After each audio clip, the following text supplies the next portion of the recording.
Let me tell you a story.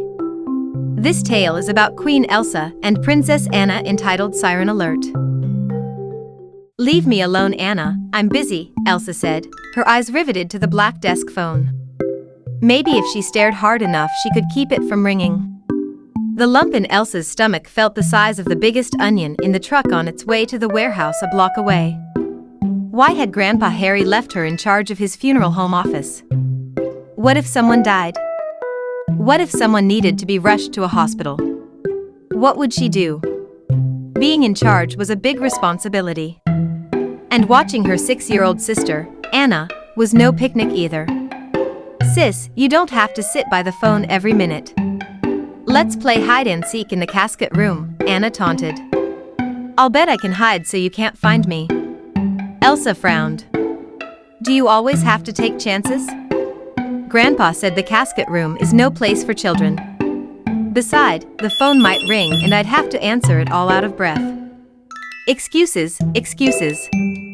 "Just let me hide once," said Anna. "Grandpa won't be back for a long time." "Okay, Pest, if you promise you'll stop bugging me. But just one game." "Great. Be sure to count to 100. Anna disappeared in seconds. 1, 2, 3. Just then the phone rang. Elsa gulped as she picked it up, finally finding her voice. After she hung up, it rang again. She relaxed a little. Really, all she had to do was write down who called, and she could do that.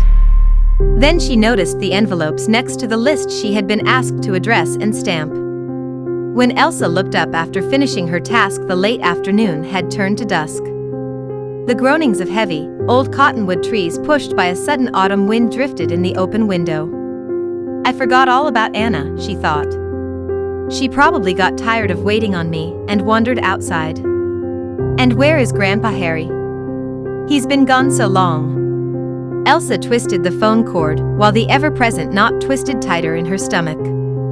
She knew she should look for Anna, but then she'd have to leave the phone. Why did she have to make these tough decisions?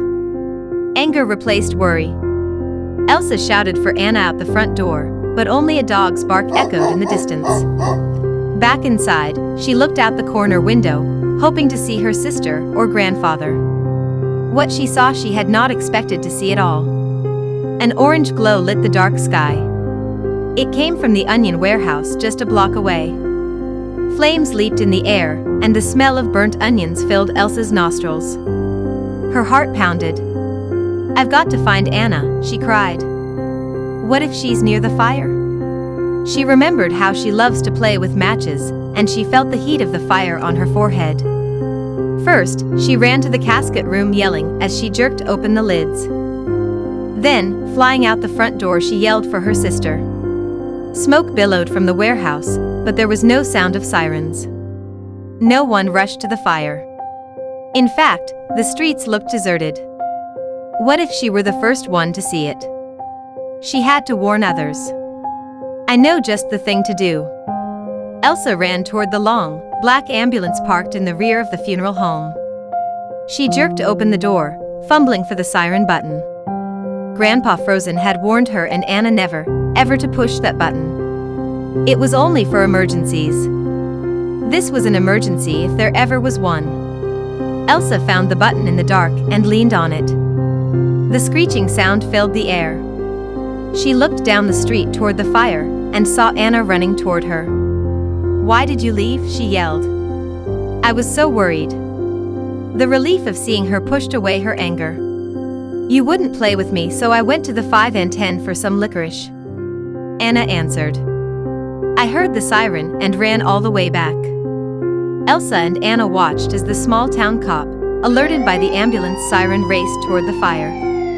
Within minutes, someone rang the curfew siren mounted on City Hall, summoning the volunteer fire department. "Anna, look how the wind blows those sparks everywhere," Elsa shouted above the noise of wailing sirens. "They could set the whole town on fire." Elsa sighed with relief as Grandpa Frozen drove up and jumped out of his car.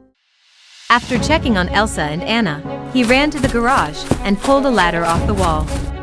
Next, he headed toward the outside stairs up to the building's second story. A neighbor came running and grabbed a garden hose. While Grandpa Frozen climbed the stairs with the ladder, the neighbor hooked all the hoses together he could find and followed with water splashing behind him. Elsa watched in terror as her grandpa crawled on the third-story roof with hose in hand. He had to work fast to drench the shingles so they wouldn't burn. There would be no help from the fire department. The city had only one fire truck and enough volunteers to fight one fire at a time. Sparks bounced in the smoky breeze, all in the direction of the mortuary. All the tension of the day burst forth in tears, streaming down Elsa's cheeks. Her grandpa might fall. He might not be able to stop the fire from spreading. She looked at Anna. There she stood in all the excitement, chewing on her licorice with black juice running down her chin. She didn't seem worried, and Elsa took a deep breath after seeing her reaction. Hours later, with the danger from the fire over, Grandpa Frozen hugged both his grandchildren. "I'm really proud of you, Elsa." Ringing the siren was quick thinking. It alerted others to the fire. Such a take-charge girl can work for me anytime. Elsa smiled. Next time she worked for her grandfather, she hoped things would be a little less exciting.